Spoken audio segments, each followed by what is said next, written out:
KB times ಮೀಡಿಯಾಗೆ ಸ್ವಾಗತ. ಸಿಗಂದೂರು ಸೇತುವೆ ಮೊದಲ ಹಂತದ ಪರೀಕ್ಷೆ ಯಶಸ್ವಿ. ಸಾಗರ ತಾಲೂಕಿನ ಸಿಗಂದೂರಿನ ಸೇತುವೆ ನಿರ್ಮಾಣ ಕಾರ್ಯ ಮುಕ್ತಾಯದ ಹಂತ ತಲುಪಿದೆ.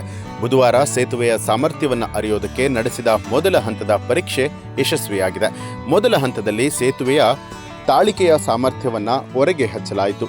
ಜೂನ್ 23ರಂದು 50 ಟನ್, 24ರಂದು 75 ಟನ್ ಹಾಗೂ 25ರಂದು 100 ಟನ್ ಸಾಮರ್ಥ್ಯದ ಟಿಪ್ಪರ್ಗಳನ್ನು 24 ಗಂಟೆಗಳ ಕಾಲ ನಿರಂತರವಾಗಿ ಸೇತುವೆ ಮೇಲೆ ನಿಲ್ಲಿಸಲಾಗಿತ್ತು. ಈ ಪ್ರಾಯೋಗಿಕ ಪ್ರಕ್ರಿಯೆಯ ಯಶಸ್ಸಿನ ನಂತರ ಒಮ್ಮೆಗೆ 100 ಟನ್ ಸಾಮರ್ಥ್ಯ ತಾಳಿಕೊಳ್ಳುವಂತಹ ಶಕ್ತಿ ಸೇತುವೆಗೆ ಇರುವಂಥದ್ದು ಪರೀಕ್ಷೆಯಲ್ಲಿ ಗೊತ್ತಾಗಿದೆ. ಸೇತುವೆಯ ಸುರಕ್ಷತೆಯ ಮೊದಲ ಹಂತದ ವರದಿ ಬಂದಿದ್ದು ಅದು ಕೂಡ ಯಶಸ್ವಿಯಾಗಿದೆ. ವಿನ್ಯಾಸದ ರೀತಿಯಾಗಿ ಸೇತುವೆ ನಿರ್ಮಾಣ ಆಗಿರುವಂಥದ್ದು ಖಾತರಿಯಾಗಿದೆ. ಮುಂದಿನ ವಾರ 2ನೇ ಹಂತದ ಪರೀಕ್ಷೆ ಕೂಡ ನಡೆಯುತ್ತೆ. ಆಗ ಸೇತುವೆಗೆ ಪೂರಕವಾಗಿ ಅಳವಡಿಸಿರುವಂತಹ ಕೇಬಲ್ಗಳ ಸಾಮರ್ಥ್ಯದ ಪರೀಕ್ಷೆ ಕೂಡ ನಡೆಯುತ್ತೆ. ನಂತರ ಸೇತುವೆ ಸಂಚಾರಕ್ಕೆ ಸಿದ್ಧವಾಗಲಿದೆ ಅಂತ ಹೇಳಿ ರಾಷ್ಟ್ರೀಯ ಹೆದ್ದಾರಿ ವಿಭಾಗದ ಸಹಾಯಕ ಕಾರ್ಯನಿರ್ವಾಹಕ ಇಂಜಿನಿಯರ್ ಪೀರ್ ಪಾಷಾ ಮಾಧ್ಯಮಗಳಿಗೆ ಮಾಹಿತಿಯನ್ನ ಕೊಟ್ಟಿದ್ದಾರೆ.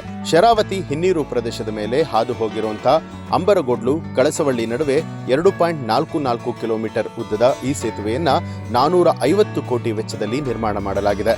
ಪೇಂಟಿಂಗ್ ಸೇರಿದ ಹಾಗೆ ಕೊನೆಯ ಹಂತದ ಕಾಮಗಾರಿ ಮುಕ್ತಾಯ ಹಂತದಲ್ಲಿದ್ದು ಉದ್ಘಾಟನೆ ಕಾರ್ಯಕ್ರಮದ ನಂತರ ಸೇತುವೆ ಸಾರ್ವಜನಿಕರ ಸಂಚಾರಕ್ಕೆ ಮುಕ್ತಗೊಳ್ಳುತ್ತೆ ಅಂತ ಹೇಳಿ ಪೀರ್ ಶಾ ಅವರು ತಿಳಿಸಿದರು. ಸಿಗಂದೂರು ಸೇತುವೆಯ ಮೊದಲ ಹಂತದ ಸಾಮರ್ಥ್ಯ ಪರೀಕ್ಷೆ ಯಶಸ್ವಿಯಾಗಿ ನಡೆದಿರುವಂಥದ್ದು ನನಗೆ ತೃಪ್ತಿ ತಂದ ದಿನ ಅಂತ ಹೇಳಿ ಬಿವೈ ರಾಘವೇಂದ್ರ ಹರ್ಷವನ್ನ ವ್ಯಕ್ತಪಡಿಸಿದರು. ಸೂಕ್ತ ಸಂಪರ್ಕ ಸವಲತ್ತು ಇಲ್ಲದೆ ಮುಳುಗಡೆಯಿಂದಾಗಿ ಜನರು ಉತ್ಸಾಹವನ್ನೇ ಕಳೆದುಕೊಂಡಿದ್ರು.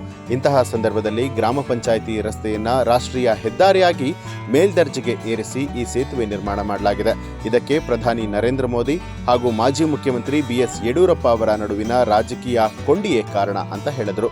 ಈ ಸೇತುವೆ ನಿರ್ಮಾಣಕ್ಕೆ ಅನೇಕ ಸಂಘ ಸಂಸ್ಥೆಗಳು ಹೋರಾಟವನ್ನ ಮಾಡಿದೆ. ರಾಜಕೀಯ ಪಕ್ಷಗಳು ಕೆಲಸವನ್ನ ಮಾಡಿದೆ. ಎಲ್ಲರಿಗೂ ಇದರ ಶ್ರೇಯಸ್ಸು ಸಲ್ಲಬೇಕು. ಶೀಘ್ರವಾಗಿ ಸೇತುವೆ ಉದ್ಘಾಟನೆಯ ದಿನ ನಿಗದಿ ಆಗಲಿದೆ ಅಂತ ತಿಳಿಸಿದರು. ಸ್ನೇಹಿತರೆ, ಈ ಒಂದು ಮಾಹಿತಿ ನಿಮಗೆ ಏನನ್ನಿಸ್ತು ಅನ್ನೋದನ್ನ ಕಮೆಂಟ್ ಮಾಡಿ ತಿಳಿಸಿ. ಹಾಗೆ ನೀವಿನ್ನೂ ಕೂಡ ನಮ್ಮ ಚಾನಲ್ ಅನ್ನ ಸಬ್ಸ್ಕ್ರೈಬ್ ಮಾಡಿಲ್ಲ ಅನ್ನುವಂಥದ್ದಾದ್ರೆ ಈಗಲೇ ಸಬ್ಸ್ಕ್ರೈಬ್ ಮಾಡಿ ಬೆಲ್ ಐಕಾನ್ ಒತ್ತಿ.